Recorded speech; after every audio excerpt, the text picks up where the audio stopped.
Lo llamaban el barato, no por sus precios, ni siquiera tenía puesto, sino porque, según todos, valía poco. Sin papeles, sin techo, sin apellido que abriera puertas, Mateo sostenía el mercado con cosas invisibles. Marcaba con tiza la fila para que no hubiera empujones, devolvía tazas perdidas, anotaba los nombres de los viejos que no podían gritar. El día que el dueño del hipermercado llegó con cámaras y una sonrisa de oro para comprarlo, con contrato, logo y un uniforme planchado, Mateo dijo no, y entonces el mercado aprendió cuánto cuesta de verdad un propósito. Suscríbete ahora. Esta historia te va a encender el pecho. Es sobre dignidad en voz baja, sobre decir no cuando todo te empuja a venderte, y sobre cómo un barrio entero descubre su precio real. El lunes siguiente amaneció distinto. El aire olía a pintura fresca y a mentira. En las columnas del mercado, donde antes colgaban cartones escritos a mano, ahora brillaban afiches nuevos, con colores del hipermercado y un lema estampado. Programa oficial de solidaridad. Orden para todos. Abajo, una línea más pequeña, con el apoyo de Mateo R. Rosa fue la primera en verlo. «Pero si vos no firmaste nada», gritó. Mateo miró el cartel sin rabia. «No firmé, pero usaron mi nombre igual. Entonces es mentira». «No», dijo él, «es negocio». A media mañana llegaron camionetas blancas con el logo del hipermercado. Repartieron cajas marcadas con códigos de barras, entregaron tarjetas de registro y colocaron un mostrador plástico donde antes estaba la vieja caja «Vuelve». Dos hombres de chaleco naranja organizaron la fila con silbatos. «A partir de hoy», dijo uno, «el reparto será digital.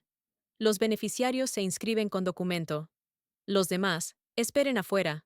La voz era de Velasco, el mismo que antes reía de los puntos de tiza. Ahora tenía radio y gorra con insignia. «¿Y los nombres?», preguntó don Arturo. «Ya no hacen falta», contestó Velasco. «El sistema los reemplaza». Mateo apretó el cuaderno contra el pecho. El orden que había nacido del respeto se había vuelto control con números. Lucía, la hija de Rosa, llegó corriendo desde la escuela. «¡Mateo! ¡Están borrando tus puntos!». Corrieron juntos. En el suelo, un operario pasaba una máquina que dejaba el cemento brillante y vacío. Los pequeños círculos blancos desaparecían, como si nunca hubiesen existido. Mateo se agachó, tocó el polvo y murmuró: «No los están borrando, los están escondiendo». Lucía lo miró con los ojos llenos de rabia. «¿Por qué no haces algo?». «Porque a veces el silencio enseña más que el grito». Esa tarde, un supervisor del proyecto, un joven de traje y sonrisa de oficina, se acercó. «Don Mateo, el programa lo necesita. Si coopera, lo nombramos coordinador honorario». «¿Honorario?». «Sin sueldo, pero con reconocimiento». «Prefiero lo contrario», dijo Mateo. «Sin reconocimiento, pero con paz». El muchacho no entendió. Anotó algo en su tablet y se alejó. La noche trajo furia. Las luces del hipermercado alumbraban el mercado vacío. Los nuevos organizadores habían cerrado las entradas. Solo se permitía pasar con tarjeta. Los nombres, las voces, las historias, todas afuera. Rosa rompió la cinta amarilla. «¡No somos números!», gritó. El guardia la empujó. Mateo la sostuvo antes de que cayera. «Déjala», dijo con voz baja. «No vale pelear con quien todavía no entiende lo que defiende». Se quedó mirando el cartel con su nombre y el logo ajeno. El reflejo del neón le devolvía una versión de sí mismo que no reconocía. Entonces, tomó la tiza y escribió justo al pie del anuncio: «El orden sin alma es cárcel pintada». A la mañana siguiente, la frase amaneció borrada, pero la gente del mercado ya la sabía de memoria. Uno por uno, comenzaron a escribir pedacitos en sus puestos. En la caja de Rosa: «El orden sin alma». En la pared de los pescadores: «Es cárcel pintada». En las baldosas. Mateo dijo. Los guardias no entendían. Cada vez que borraban una palabra, aparecían tres más. Velasco, furioso, gritó: «¡Basta! ¡Prohibido escribir cualquier cosa!». Rosa sonrió. Entonces tendremos que hablar. El mercado empezó a murmurar. Y ese murmullo, pequeño y persistente, era más fuerte que cualquier altavoz.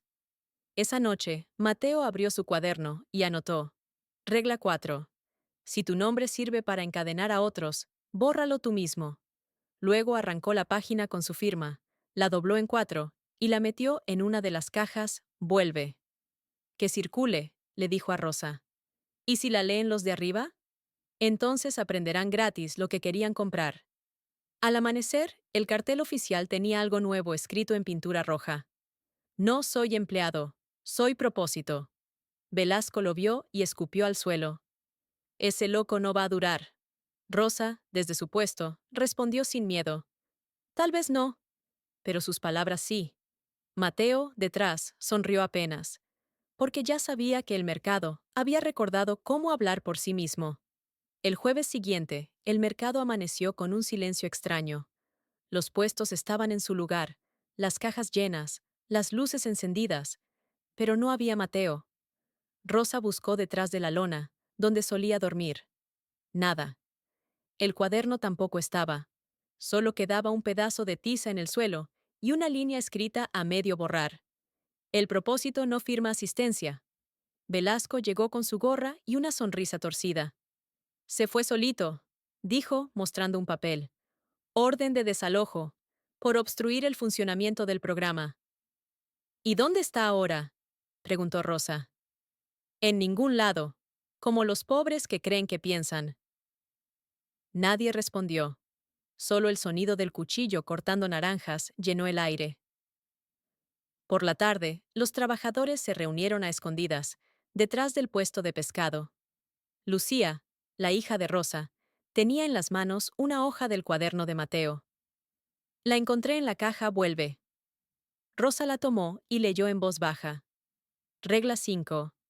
Si te quitan el suelo, camina sobre las palabras. La frase recorrió los puestos como corriente eléctrica. Don Arturo levantó la vista. Entonces seguiremos caminando. ¿Y cómo? Preguntó una mujer joven. Como él nos enseñó, dijo Rosa. En silencio, con tiza y con propósito. Esa noche, el mercado se transformó. Cuando las luces se apagaron y los guardias se fueron, los trabajadores salieron con tizas blancas y pedazos de carbón. En los cajones, las paredes y los pisos escribieron las reglas que recordaban. Regla 1. Si el nombre se dice, el golpe se guarda. Regla 2. Lo que se comparte no se factura. Regla 3. Si tu paz depende de un contrato, no es paz. Regla 4. Si tu nombre encadena, bórralo tú mismo. A la mañana siguiente, el suelo del mercado era un mar de frases. Parecía un libro abierto. Y el logo del hipermercado, impreso en las paredes, se veía ridículamente pequeño frente a tanto texto. Velasco casi se atraganta al verlo. ¿Quién hizo esto? Rugió. El propósito, dijo Rosa, sin pestañear. Velasco mandó a borrar todo. Pero al día siguiente, las frases volvieron, escritas por otras manos. Al tercer día, hasta los clientes empezaron a copiar las reglas en bolsas, cajas y billetes. El mercado ya no obedecía a nadie. Obedecía a las palabras. Mientras tanto, en un barrio cercano, Mateo observaba desde una colina. Llevaba la misma chaqueta vieja y el mismo cuaderno bajo el brazo. A su lado, un niño recogía latas vacías. ¿Usted es el del mercado? Preguntó el chico. Era. Ahora solo escribo. ¿Para quién? Para quien todavía cree que las cosas pueden tener alma. El niño le devolvió una sonrisa rota. ¿Y si la gente olvida? Mateo escribió algo en el suelo. El olvido es solo tiza mojada. El chico lo leyó y repitió en voz baja, como si fuera oración. El viento se llevó el polvo de las letras. Esa noche, en el mercado, alguien dejó un paquete en la caja. Vuelve. Rosa lo abrió. Dentro había un cuaderno nuevo, envuelto en tela gris. En la primera página, una nota con la letra de Mateo. Este mercado ya sabe hablar. Si algún día se queda sin voz, escriban con la mía. No soy dueño de las reglas, soy su primer testigo. Rosa sintió que las lágrimas le caían sin permiso. Lucía acarició la portada como si fuera un animal dormido. ¿Qué hacemos ahora, mamá? Lo que siempre, dijo Rosa. Vender, compartir y escribir cuando el alma se ensucie. Al día siguiente, los noticieros llegaron con cámaras. Querían mostrar el mercado rebelde que desafiaba al hipermercado. Pero no encontraron líderes, ni banderas, ni discursos. Solo frases escritas en todas partes. Hasta en los techos. Un periodista preguntó a Rosa. ¿Quién organiza esto? El propósito, respondió. ¿Y dónde está ese propósito? Rosa sonrió. En cada mano que sostiene una tiza. El hipermercado intentó cerrar el lugar por razones sanitarias, pero la gente del barrio no lo permitió. Llegaban cada mañana a comprar, limpiar y escribir. Los guardias ya no se atrevían a borrar nada, y los logos comenzaron a desaparecer bajo las palabras. El mercado se volvió un espejo, un lugar donde la dignidad olía a pan caliente y tiza seca. Aquella noche, en su cuaderno, Mateo anotó a la luz de una vela. Regla 6. Si te expulsan de un lugar, deja en él tu semilla. El viento sabrá cuándo hacerla florecer. Luego cerró el cuaderno y miró el cielo. Por primera vez en mucho tiempo, no sintió hambre. Solo una certeza. El propósito se había multiplicado. Una semana después, lo imposible ocurrió. Las frases del mercado aparecieron en otros barrios, en las paredes de la estación, en los pasillos del hospital, en las puertas de la escuela primaria. No todas estaban escritas igual, algunas con tiza, otras con marcador, otras grabadas con clavo. Pero todas llevaban la misma firma invisible, el propósito. El eco se había soltado, y ya no había quien lo detuviera. En el noticiero de la noche, una periodista informaba con voz inquieta. Las llamadas reglas del barato se expanden por toda la ciudad. Autoridades investigan su origen. Algunos lo consideran un movimiento subversivo, otros una forma espontánea de esperanza. El plano siguiente mostraba manos anónimas escribiendo en la calle. Lo que se comparte no se factura.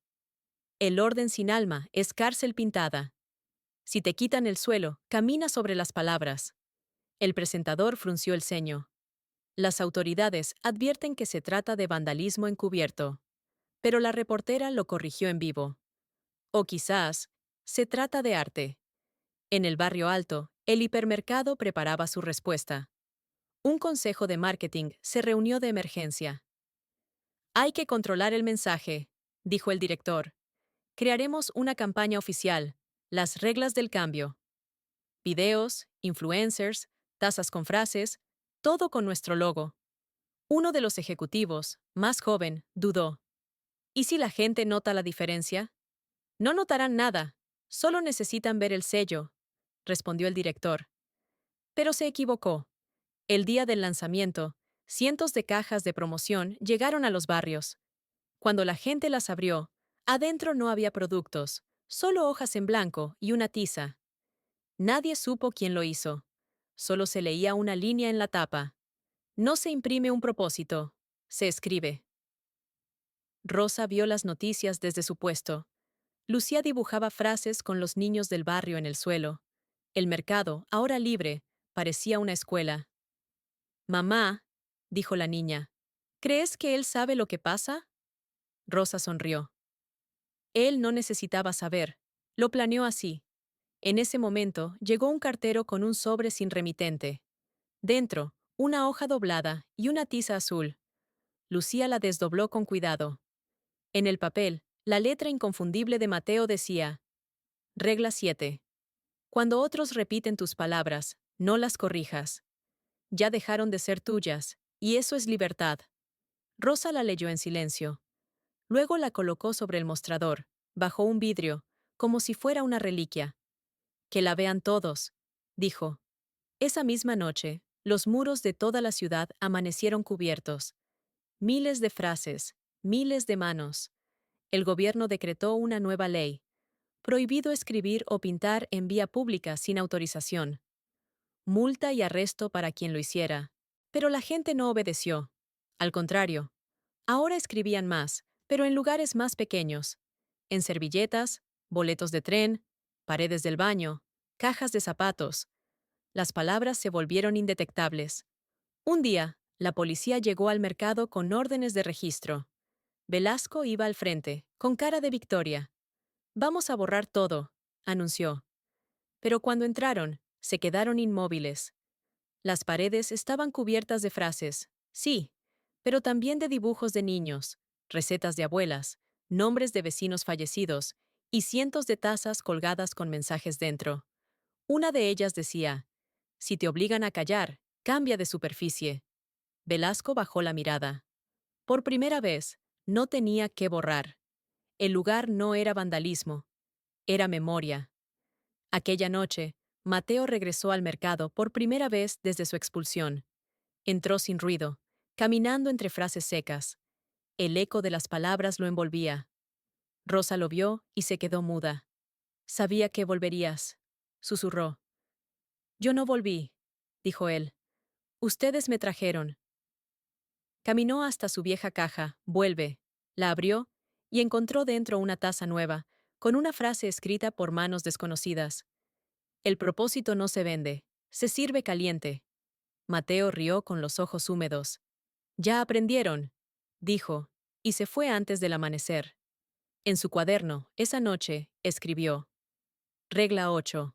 Cuando tu voz ya no cabe en tu cuerpo, deja que el mundo la pronuncie por ti. Cerró el cuaderno, miró el cielo y sonrió.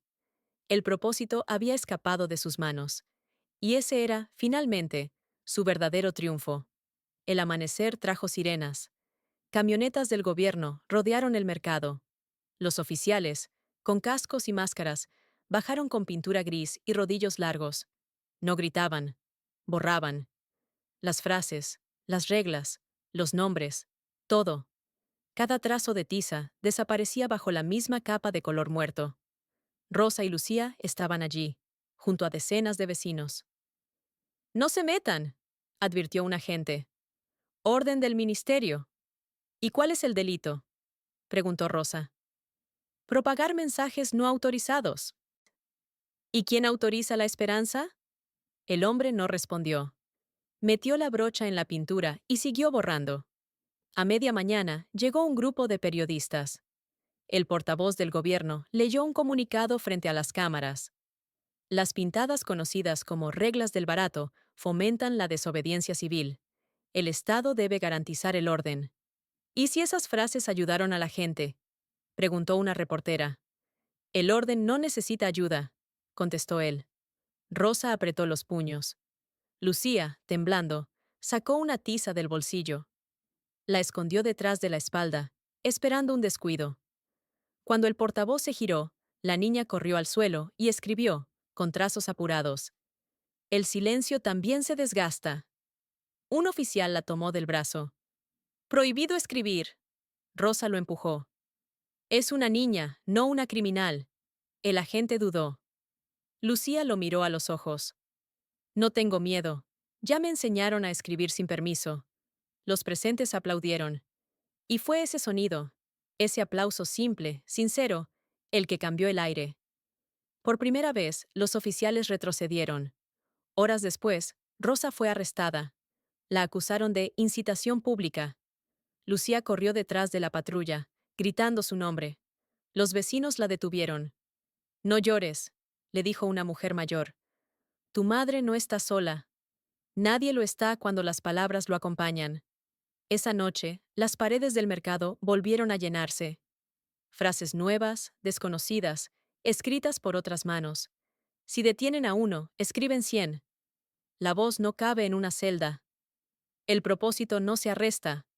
Los guardias volvieron a pintar al día siguiente, pero las frases seguían apareciendo, más grandes, más claras. Ya no podían distinguir quién las escribía. El movimiento se había vuelto anónimo, y por eso invencible. Mientras tanto, en la celda, Rosa no dormía. La luz del pasillo entraba por una rendija. Con un trozo de yeso arrancado de la pared, escribió en el suelo: Regla 9. Si el muro tapa tu voz, enséñale a escuchar. El guardia la descubrió. No haga eso. ¿Por qué? porque mañana lo van a limpiar. Entonces volveré a escribir. El hombre la miró largo rato. Al día siguiente, cuando Rosa despertó, la frase seguía ahí.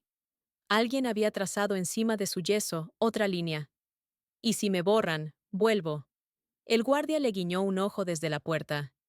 Lucía, afuera, organizó una vigilia frente a la comisaría. Los vecinos llevaron tizas de colores, velas y cartones. No gritaron consignas. Solo escribieron, en silencio, sobre el asfalto mojado. Ella no está presa, está enseñando. Los periodistas transmitieron en directo. En todo el país, la imagen de una niña escribiendo a los pies de una cárcel dio la vuelta al mundo. La etiqueta Nish no se borra, se volvió tendencia global. El gobierno, acorralado por la presión, liberó a Rosa 2 días después. La mujer salió con el cabello desordenado y los ojos llenos de polvo, pero sonriendo. Lucía la abrazó tan fuerte que ambas cayeron al suelo. ¿Te borraron?, preguntó la niña entre lágrimas. No, hija, dijo Rosa. Solo me dejaron más espacio para escribir. Aquella noche, en el mercado, Rosa encontró un sobre colgado de un poste. No tenía remitente, pero dentro había una hoja del cuaderno de Mateo. Era la última página. Decía: Regla 10. Si el poder te teme, es porque ya entendió tu propósito. No luches contra él, enséñale a leer. Rosa la leyó en voz alta frente a todos, y la multitud respondió escribiendo una sola frase en cada pared, cada caja y cada piedra del lugar. El propósito no se borra. Esa madrugada, en algún lugar lejos de la ciudad, Mateo escuchó las noticias por una radio vieja. Cerró los ojos, sonrió y murmuró: Ya entendieron. Luego, con su tiza azul, escribió sobre el suelo polvoriento del camino: Fin del cuaderno, principio del mundo. El viento sopló, llevando el polvo de la tiza hasta la ciudad. Y el suelo volvió a hablar. Pasaron los años. El mercado seguía en pie, aunque los puestos ya no eran los mismos. Rosa había envejecido. Lucía creció y ahora enseñaba a leer y escribir a los niños del barrio. El techo era de chapa, las paredes de ladrillo sin pintar, pero en cada una, con tiza o carbón, había una frase de las viejas reglas. En el cartel principal, donde antes se leía Programa Oficial de Solidaridad, ahora alguien había escrito encima: Escuela del Propósito. Los chicos llegaban con tizas en los bolsillos. Aprendían a escribir primero sus nombres y luego las palabras que daban sentido. Cada semana, Lucía les enseñaba una nueva regla del barato. ¿Quién fue él?, preguntó un niño una tarde. Lucía sonrió. Alguien que nos enseñó a no vender lo que somos. ¿Y dónde está ahora? En cada frase que escribimos. Una vez al año, el barrio celebraba el Día del Suelo Vivo. No había políticos, ni pancartas, ni himnos. Solo silencio y tiza. La gente escribía en el suelo una palabra que quisiera dejarle al mundo: esperanza, dignidad, fe, paciencia, nombre. Y en una esquina, alguien siempre repetía la misma frase: el propósito no se borra. Nadie sabía quién la escribía. Algunos decían que era un viejo que aparecía al amanecer y desaparecía con la primera luz. Otros aseguraban que era un niño o una sombra. Lucía prefería no preguntar. Sabía que el propósito tenía 1000 manos. Un día, un periodista llegó desde la capital. Quería hacer un documental sobre el movimiento del barato. Entrevistó a Rosa, a los vecinos, a los niños. ¿De verdad creen que todo esto empezó con una persona?, preguntó. Rosa se encogió de hombros. Tal vez empezó con una sola palabra. ¿Cuál? No. El periodista no entendió. ¿No qué? No venderse, no rendirse, no callar. Ese no cambió todo. Esa noche, Rosa caminó sola hasta el puente viejo, el mismo donde Mateo había vivido y donde todo comenzó. El lugar estaba casi abandonado, cubierto de musgo. Pero bajo el polvo aún se veían restos de tiza, frases incompletas, como fantasmas del pasado. Rosa se arrodilló y escribió: Regla final. Si tus palabras sobreviven a tu voz, ya ganaste. Se quedó un rato mirando el agua pasar. El río seguía su curso, como siempre, y en su reflejo creyó ver, por un instante, la silueta de Mateo, con su cuaderno bajo el brazo y la tiza azul en la mano. Al día siguiente, Lucía encontró una nota pegada en la puerta de su escuela. Era corta, escrita con letra temblorosa. Ya es hora de que escriban las suyas. Debajo, una pequeña tiza azul. Lucía la tomó con cuidado, la levantó frente a los niños y dijo: Hoy no vamos a copiar, vamos a crear. Cada uno escribirá su propia regla, su propio propósito. Los chicos se arrodillaron y llenaron el suelo de frases. No reírme de quien tiene menos. Compartir mi merienda. Ayudar a quien se cae. No olvidar los nombres. El patio se volvió un arco iris de letras. El propósito había cambiado de manos, pero seguía vivo. Esa noche, Lucía guardó la tiza azul en una caja de madera. Encima escribió con plumón negro: No heredamos las reglas, heredamos la fuerza de escribirlas. Apagó la luz, miró por la ventana y vio algo en el cielo. Era polvo blanco flotando, como si alguien estuviera escribiendo entre las nubes. Quizás era tiza. Quizás era el eco de todas las voces que alguna vez se atrevieron a decir no. 10 años después del primer trazo de tiza bajo el puente, el eco de aquellas frases ya había viajado más lejos de lo que nadie imaginó. La Escuela del Propósito se multiplicó en barrios, pueblos y fronteras. No tenía sedes ni directores, solo maestros que enseñaban a escribir antes de obedecer.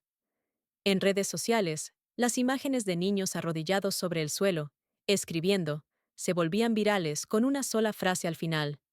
No tenía techo, tenía propósito. Las Naciones Unidas la citaron como ejemplo de educación alternativa. Las universidades discutían si era arte, activismo o religión, pero en los barrios, la respuesta era más simple. Es vida, decía Lucía, lo que se enseña sin libros y se aprende con el corazón. Un día, Lucía recibió una invitación. Era de una fundación en Chile que organizaba un encuentro internacional de movimientos educativos libres. Le pedían hablar sobre el origen de las reglas del barato. Lucía dudó. No le gustaban los micrófonos, ni los trajes, ni los escenarios, pero los niños la animaron. Vas a hablar por todos, le dijeron. Por Rosa, por Mateo, por nosotros. Así que viajó. Cruzó montañas, mares y recuerdos. En Santiago, la conferencia era en un teatro antiguo. En las paredes, proyectaban frases en varios idiomas. En francés, en árabe, en japonés. Todas versiones de las mismas reglas. Lucía se quedó sin aliento.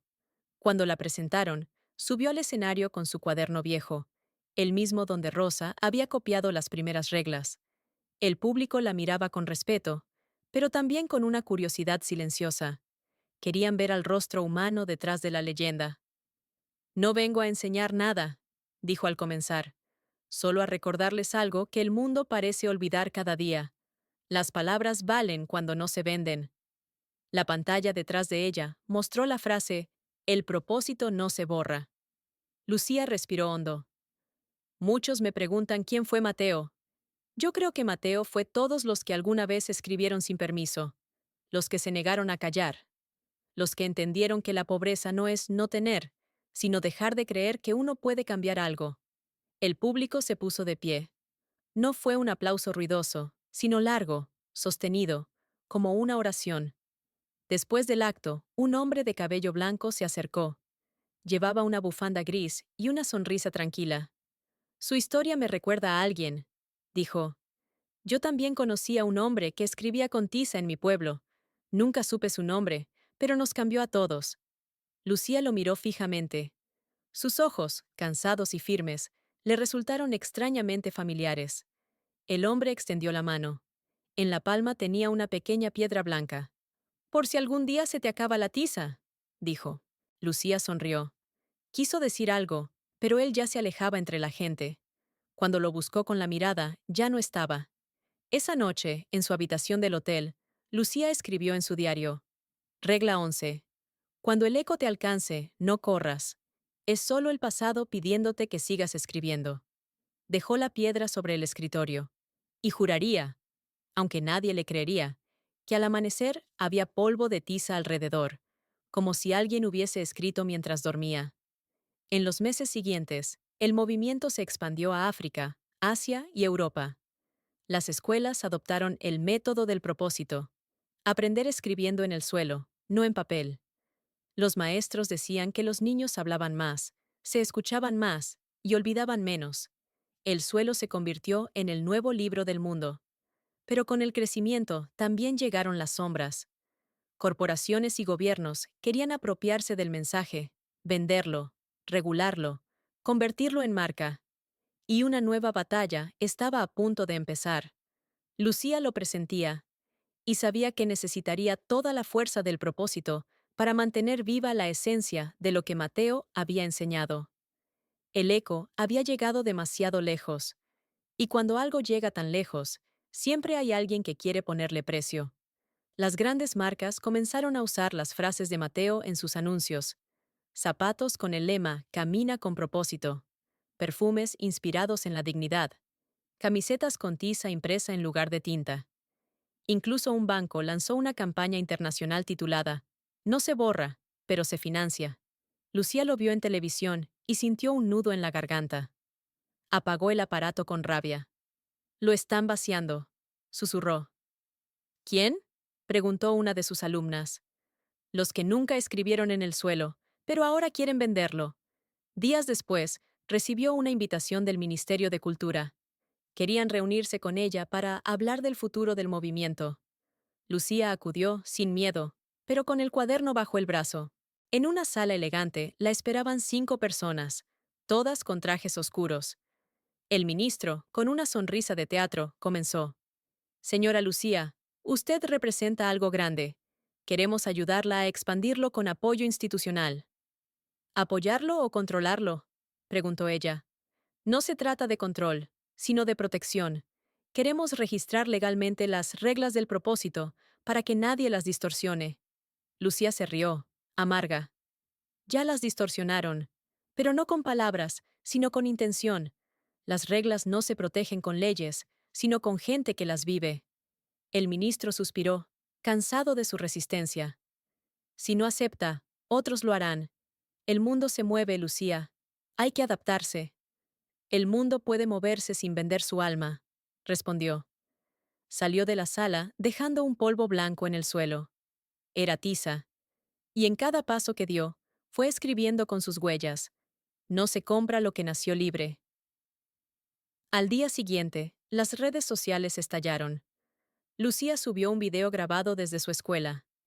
«Quieren registrar nuestras palabras, pero las palabras no son propiedad. Son aire compartido. Si las intentan encerrar, escribiremos más. Si las venden, las regalaremos, y si las borran, volverán con lluvia». El video se volvió viral en horas. Huerse el propósito no se vende fue tendencia mundial.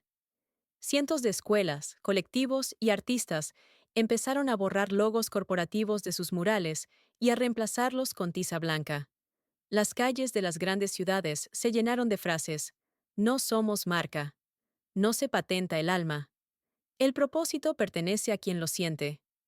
En respuesta, las autoridades ordenaron prohibir el uso público de tiza. Sí, de tiza. El decreto decía: «Instrumento de alteración del orden visual urbano». Los niños se quedaron sin herramienta, pero no sin voz. Empezaron a escribir con polvo, con ramas, con piedras, con los dedos en el barro. En cada trazo, una rebeldía callada, una continuidad. Lucía caminaba entre ellos y repetía: «No busquen permiso, busquen sentido». Una noche, mientras limpiaba el aula, encontró una carta anónima en su escritorio. Era un sobre viejo, con un sello de otro país. Dentro, una foto. Un hombre escribiendo en un muro. Detrás, una frase manuscrita. Regla 12. Si quieren comprarte, es porque ya construiste algo que no pueden entender. Lucía cerró los ojos. Sabía que esa letra solo podía ser de una persona. «Gracias, Mateo», susurró. Las noticias informaban que en más de 30 países habían aparecido grupos nuevos, que se autodenominaban hijos del propósito. No tenían líderes ni fronteras. solo una misión: mantener viva la enseñanza original. Y cada vez que un político intentaba apropiarse del mensaje, en alguna pared, en algún rincón, aparecía una frase escrita por una mano desconocida. No nos representen. Ya nos expresamos. La revolución era silenciosa, blanca, pacífica, pero imposible de borrar. Lucía observó a sus alumnos escribir en el suelo del patio, con las uñas, con las manos, con el alma. ¿Por qué seguimos, maestra?, preguntó uno. Porque todavía hay quien cree que el valor está en vender, dijo ella, y nosotros sabemos que está en ser. Esa noche, antes de dormir, escribió en su cuaderno: Regla 13. Cuando quieran convertir tu verdad en producto, vuelve a ser persona. Las corporaciones se cansaron. El gobierno se rindió. El mundo comprendió, por fin, que no se puede silenciar una voz escrita en el suelo. Pero el propósito, aunque victorioso, tenía aún una última lección que dar. Pasaron 20 años desde el primer trazo bajo el puente. El mundo ya no era el mismo. En los mapas, donde antes había fronteras de piedra, ahora había palabras. En los muros, en los parques, en las escuelas, en los aeropuertos, el suelo hablaba más que los gobiernos. Ya nadie discutía si el movimiento del propósito era arte o política. Era lengua universal. La tiza se convirtió en símbolo de unión. Cada 21 de marzo, en todas las ciudades, millones de personas escribían una palabra que los representara. Algunos la llamaban el Día del Suelo Vivo. Otros, simplemente, el Día del No Olvido. Lucía ya tenía el cabello gris, pero seguía enseñando en la misma escuela del barrio. A veces los niños le preguntaban: ¿De verdad conociste al hombre que empezó todo? Y ella respondía sonriendo: No, hijos. Lo sigo conociendo cada vez que ustedes escriben. Sobre su escritorio guardaba el viejo cuaderno de Mateo, ya amarillento, cubierto de polvo. Entre las páginas quedaban trozos de tiza azul, como huesos de una historia que nunca murió. Una mañana, mientras el sol entraba por la ventana, Lucía encontró algo extraño en el patio. Una caja pequeña, envuelta en tela gris, igual a la que una vez Rosa había recibido hace muchos años. La abrió con las manos temblorosas. Dentro había una nota, escrita con la misma letra que reconocería aunque pasaran siglos. Regla 14. Cuando el propósito ya no necesite nombre, entonces el mundo habrá aprendido a escribir solo. Lucía se sentó en silencio. Miró alrededor. Los niños estaban en el suelo, escribiendo con tiza blanca sobre las baldosas. No repetían frases antiguas, creaban las suyas. Compartir no cuesta. El valor no tiene uniforme. Mi voz cabe en mis manos. Y en el centro del patio, un chico pequeño escribió, con trazos torpes pero firmes: Gracias, Mateo. Lucía no dijo nada. Solo sonrió y sintió que el aire del aula olía a polvo de tiza, como aquella vez, hace tantos años, bajo el puente. Ese mismo año, la UNESCO reconoció oficialmente el método del suelo vivo como patrimonio intangible de la humanidad. Pero nadie reclamó el crédito. No había autores, ni fundadores, ni registros. Solo una frase en el documento oficial, escrita en lápiz por la traductora del comité. Autor: anónimo con propósito. En cada continente surgieron escuelas del suelo. Los maestros enseñaban matemáticas dibujando en la tierra. Los médicos escribían diagnósticos en polvo. Los obreros marcaban medidas con frases de esperanza. El mundo había aprendido a escribir de nuevo, no para memorizar, sino para recordar quién era. Una noche, Lucía caminó sola hasta el viejo puente. El tiempo lo había cubierto de plantas y musgo, pero en una esquina, apenas visible, seguía la primera frase: Nombres antes que gritos. Ella se arrodilló, pasó la mano sobre las letras gastadas y dejó allí la tiza azul que aún conservaba. Descansa, maestro, susurró. Ya todos sabemos escribir. El viento sopló fuerte. Por un instante, el polvo blanco danzó en el aire, formando siluetas, reflejos, ecos. Y aunque nadie lo vio, una sombra vieja, con un cuaderno bajo el brazo, cruzó el puente y se perdió entre la neblina. Semanas después, Los alumnos de Lucía encontraron una frase nueva en el suelo del patio. No estaba escrita con tiza. Parecía trazada por el mismo sol, como si la tierra la hubiera revelado sola. Fin del propósito. Inicio del mañana. Lucía, al verla, no sintió tristeza, solo una paz inmensa. Sabía que la historia había cerrado su círculo. Y que, como dijo una vez Mateo, el suelo nunca olvida. Moraleja. Un propósito verdadero no busca ser recordado, busca volverse costumbre. Porque cuando la dignidad deja de ser historia y se vuelve forma de vivir, entonces el mundo por fin aprende a escribir su nombre sin miedo. Suscríbete ahora, porque esta historia no habla de un héroe, habla de todos los que alguna vez se arrodillaron ante el suelo y descubrieron que el verdadero poder nace cuando decides no vender tu alma.